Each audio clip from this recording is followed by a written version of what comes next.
Have you ever noticed how certain people seem to shift the entire atmosphere of a room without saying a single word? They don't raise their voice. They don't plead. They just pull back, and suddenly everything changes. The energy in a room feels different. People get uncomfortable. They start questioning, chasing, wondering what went wrong. It's like their silence speaks louder than any argument ever could. And now, imagine if you did the same. If instead of reacting to everything right away, you chose to pause. If instead of defending yourself, you chose calm. If instead of exploding, you quietly retreated, what do you think would happen then? That's exactly what the power is. Because when you stop being constantly available, emotionally, physically, mentally, the world around you feels it. People start to panic. They've grown used to managing you through your reactions, through your predictability, through how easily you give yourself away. And this powerful shift begins the moment you realize that silence can carry more strength than 1,000 words ever could. That stepping back, when it's done from a place of clarity, not fear, isn't weakness, it's power. So let me ask you directly, heart to heart, how much longer will you let other people's emotions control how you feel? How much longer will you keep reacting like a puppet on invisible strings, jumping every time someone pushes your buttons? Because here's the truth. If someone keeps touching your wounds, maybe it's time to stop giving them access. Maybe it's time to step back, to become a little less predictable, a little more mysterious. Because when you stop being constantly available, everything begins to shift. You were raised to always be present, to respond fast, to make others happy, to say yes, even when every part of you is screaming no. Since you were a child, you were taught that your value depends on how much of yourself you give away. But there's a truth no one probably told you before. And here it is. This constant availability isn't kindness. It's a trap. And as long as you believe that your presence must always be on demand, you'll keep getting drained, used, and tossed aside the moment you're no longer convenient. Why? Because the more predictable you are, the more people treat you like a tool. You become the emotional 911 call, someone they run to for comfort, attention, or validation. And when they're done, back to the shelf you go. And the worst part, you don't even see it. Because deep down, you still believe that being there for everyone will make someone be there for you. But it doesn't work like that. Carl Jung talked about the persona, the mask we wear to be liked, loved, accepted, and it's that very mask that keeps you too available. You keep pretending you're fine when you're breaking. You answer texts when you're drained. You justify yourself, explain yourself, defend yourself, as if you owe the world an explanation just for existing. But here's the truth. The more you make yourself a supporting actor in someone else's story, the more you vanish from your own. Being constantly available is not generosity. It's a quiet form of self-abandonment. It's a hidden way of chasing approval, dodging rejection, and trying to control how others see you. But that kind of control has a cost, and the cost is your peace. You start handing out your energy like you have an endless supply, but you don't. It's limited, deeply limited. And the people who demand your availability 24/7, they don't actually want you. They want what you offer, validation, comfort, a distraction from their own problems. But when you change the pattern, when you set a line, when you stop reacting on cue, they get annoyed. They say you've changed, that you're cold, that you're acting strange. But the truth is, they're not upset because you changed. They're upset because you stopped being useful to them. And this is a hard pill to swallow. The more available you are, the less people value you. Because what's always there becomes invisible. What's too easy becomes disposable. People don't respect what they didn't have to work for. They don't treasure what's given without limits. So now it's time to really ask yourself, who actually deserves your time? Who's earned your attention, your presence, your listening ear? Or better yet, who deserves the gift of your absence? But before you answer that, we need to explore something even deeper. Why do we react so fast? Why do we say yes when we want to say no?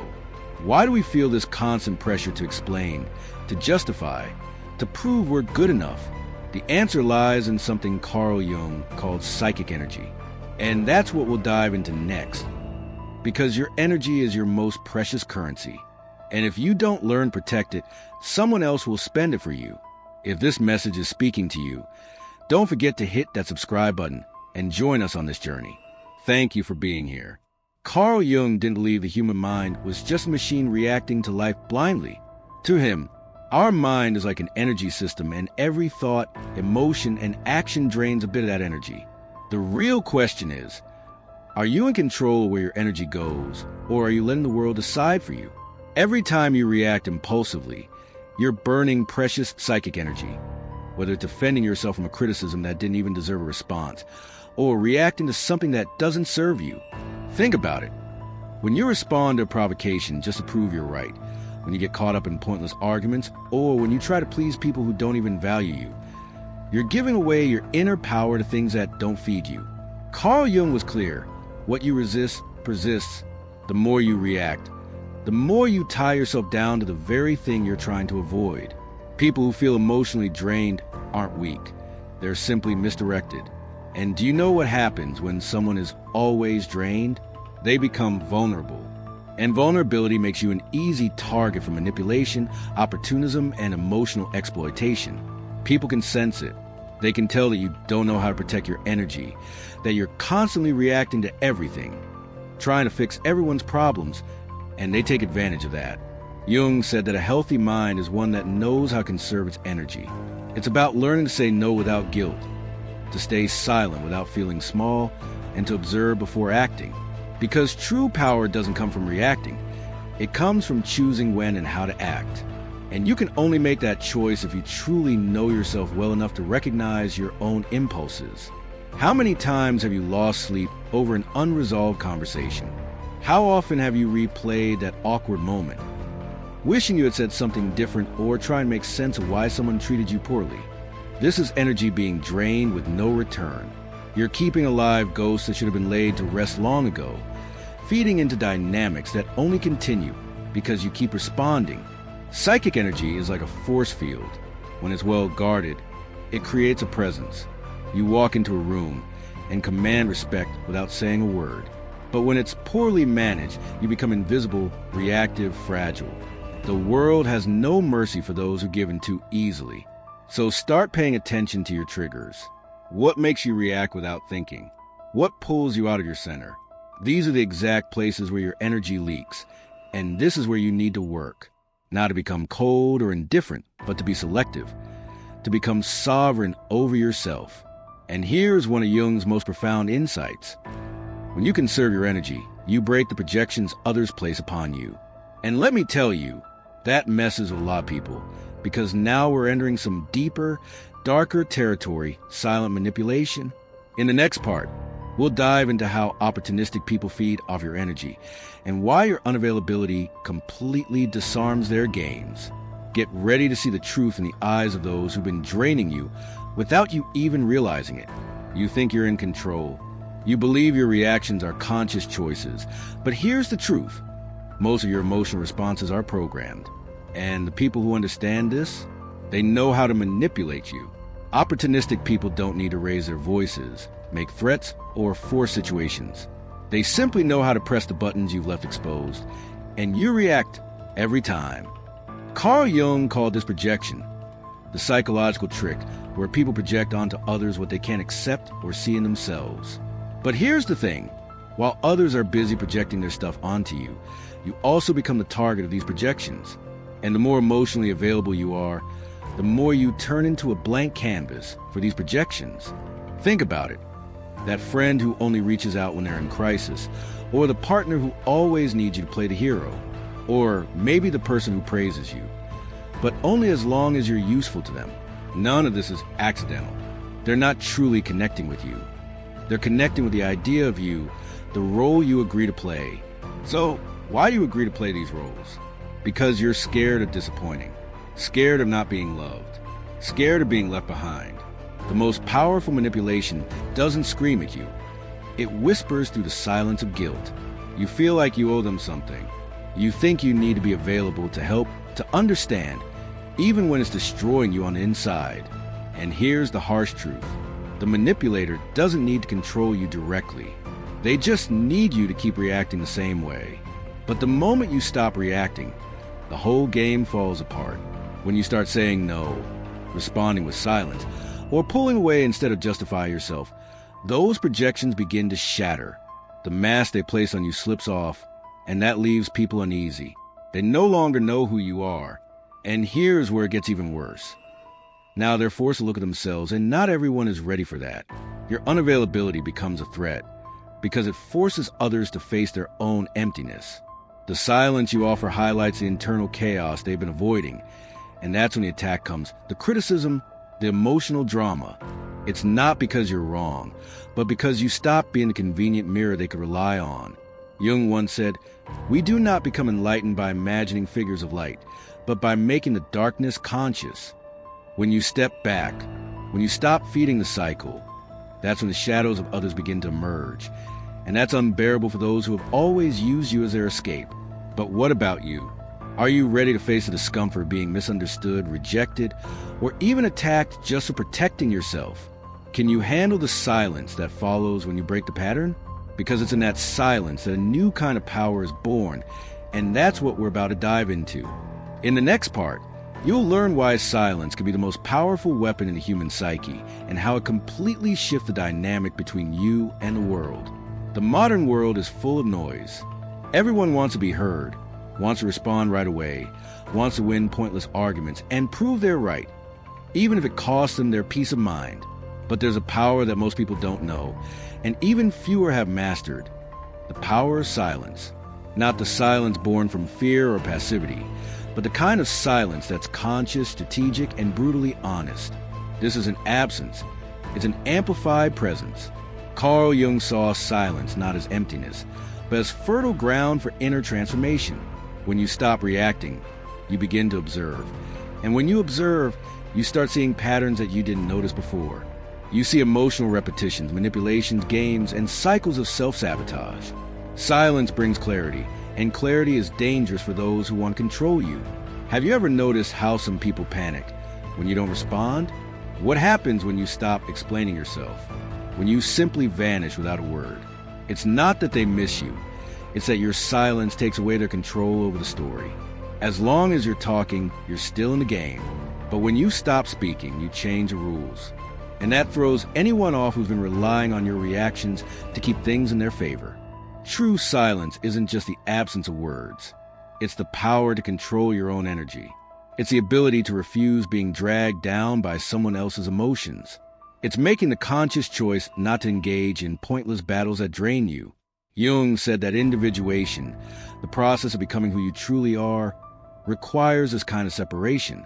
Only in silence can you hear your own voice, without the noise of the world drowning it out.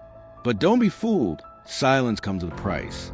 It will distance you from people who only valued you for the role you played in their life. It will make you seem distant, cold, or even arrogant to those who never understood your depth. These are just reactions from those who only wanted your utility, not your true self. And here's the hard truth. The more you mature, the more selective you become with your words. You realize that every word you speak is an energetic investment, and not everyone deserves access to your truth. Sometimes silence is a retreat. It's sovereignty. It's the language of people who no longer feel the need to prove anything to anyone. Silence is uncomfortable because it forces others to face their own thoughts, their own internal chaos. And this discomfort reveals more about them than any argument you could make. You don't need to explain your absence. It speaks for itself. And those who feel threatened by it are simply showing how much they depended on your imbalance to maintain their own control. But the most powerful kind of silence isn't the one that disturbs others. It's the silence that rebuilds you from the inside out. The silence that helps you connect with something beyond the need for external approval. In this space of quiet, free from the demands of others, you begin to recharge your energy and reconnect with who you truly are. And this is exactly what we'll dive into next. It's not enough just to block out the noise around you.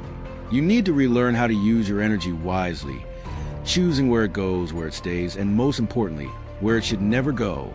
It's time to learn how to be selective with your soul. If you're on the journey of reclaiming your energy and setting boundaries, then my book Beyond the Shadow will be incredibly helpful for you.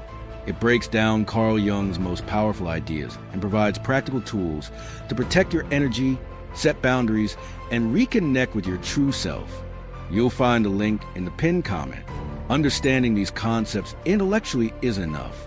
If you keep saying yes when you mean no, answering messages that drain you, engaging in meaningless conversations, and staying in relationships that have lost their purpose, you're only fooling yourself. Awareness without action is self-deception. Real change starts when you decide to be selective with your energy, and that requires emotional discipline. Conscious unavailability isn't about being cold, rude, or distant. It's about not making yourself available to everyone at all times for any reason. It's about taking control of your energy, your time, your peace. And this starts with small steps, like pausing before responding, stepping away from conversations that drain you, or leaving a situation before it spirals out of control. Turning off your phone without feeling guilty, saying not today, saying I'm not interested, saying I won't get involved. These are small but powerful acts of self-care. But here's the key part. You don't owe anyone an explanation. You don't need to justify your absence or your silence. You owe nothing to anyone but yourself. And for many people, this is unforgivable. Because when you refuse to explain yourself, you strip away the other person's ability to keep you trapped in an emotional cycle where you're always the one who's helpful, understanding, and available. Carl Jung understood that the process of becoming your true self, what he called individuation, requires moments of isolation, not a lonely, depressing isolation, but a sacred one. It's a time of retreat, where you reconnect with your own voice and rebuild your identity, not for what others think of you, but from your own inner strength. Want to see how far you come in your personal growth? Pay attention to who starts pulling away when you become more reserved. Notice who tries to provoke you when you stop reacting. Pay attention to who accuses you of changing. These aren't signs that you're doing something wrong. They're proof that you've started to free yourself. Being unavailable, being selective with your energy, feels uncomfortable at first. You'll feel guilty. You'll think you're being selfish. People will say you become too harsh. But this discomfort is part of the process. It's a dismantling of old habits where you put everyone else first. Change is always uncomfortable, not just for you, but for everyone who has benefited from the old version of you. And that's okay, because now you're choosing yourself. Conscious unavailability is the cornerstone of reclaiming your personal power. When you say no to the world, you are, in fact, saying yes to yourself. When you step away from a toxic situation, you're making a statement that your peace matters more than any superficial connection. And when you stop explaining yourself, you start commanding respect. It might only be from a few people, but that's okay, because not everyone is ready for this level of presence. Your emotional absence will shine a light on the wounds others are avoiding. It will reveal just how much they relied on your emotional chaos to feel in control. And it's in this moment, when a rupture happens, that the pain, loneliness, and feelings of loss emerge. But what if I told you this isn't loss? What if this is simply your freedom unfolding? After the distance comes a shift. A new chapter begins when you have the courage to be misunderstood, to embrace solitude, and to discover wholeness on your own. This is the moment you step into your true strength. In the next part, we will talk about this rebirth, about how embracing silence leads to the freedom you've been longing for. Because it's only in those quiet, uncomfortable moments that you begin to transform. When you stop being available to everyone, something profound starts to happen. At first, you'll feel the silence, the kind that feels loud inside your head. You'll question yourself, wondering if you've made the right choice, if you've been too harsh, or if you're losing the people who once liked you. But with time, the silence shifts. It starts as a feeling of emptiness that gradually transforms, first into cleansing, then into calm, and eventually into healing. And then comes solitude. But this isn't the kind of solitude that feels lonely or empty. This is the solitude of full presence. It's the kind of solitude that comes from finally standing firm in your own energy, no longer betraying yourself to keep others close. It's the solitude of strength, the strength that comes from being whole on your own. Where there was once confusion, clarity takes root. Where there was once anxiety, peace fills the space. And where there was once neediness, a new kind of strength emerges. The strength of someone who knows their worth without external validation. Carl Jung once said that the process of individuation, becoming who you truly are, requires distancing yourself from the crowd, shedding the mask you've been wearing, and walking alone for a while. And that's exactly what happens when you choose to become unavailable. You're not running away from the world. You're finally returning to yourself. This is a turning point where you stop reacting to everything around you, and instead, you start creating. You stop being shaped by circumstances and start shaping your reality from within. The people who feel unsettled by your absence reveal something important. They never wanted you. They wanted the role you played in their lives. And now that you no longer fit that role, they're lost. And that's where your true liberation begins. You may lose some people along the way, but you will gain something even more valuable: yourself. You'll distance yourself from places, but you'll reconnect with your essence. You'll be misunderstood by some, but finally, you'll earn the respect you've always deserved. Because when you make yourself unavailable for everything that doesn't align with your truth, you become rare, invaluable, and unforgettable. Don't be mistaken. This isn't a loss. It's a rebirth. A fresh start where you no longer settle for emotional scraps or games disguised as affection. You'll only accept what aligns with your peace, your truth, your wholeness. And if you've made it this far, it's because a part of you already senses that this path is meant for you. A part of you already knows that being loved means nothing if it costs you your true self. True self-love begins the moment you choose yourself, even if it means being alone for a while. So, tell me, are you ready to be misunderstood, rejected, or even hated if it means embracing your inner freedom? Are you ready to pay the price of being unapologetically you? If this message resonates with you, drop a "I choose my peace" in the comments. Let's see how many of us are ready for this transformation. And don't forget to stay tuned for the next video. It's even more important than you realize. See you there.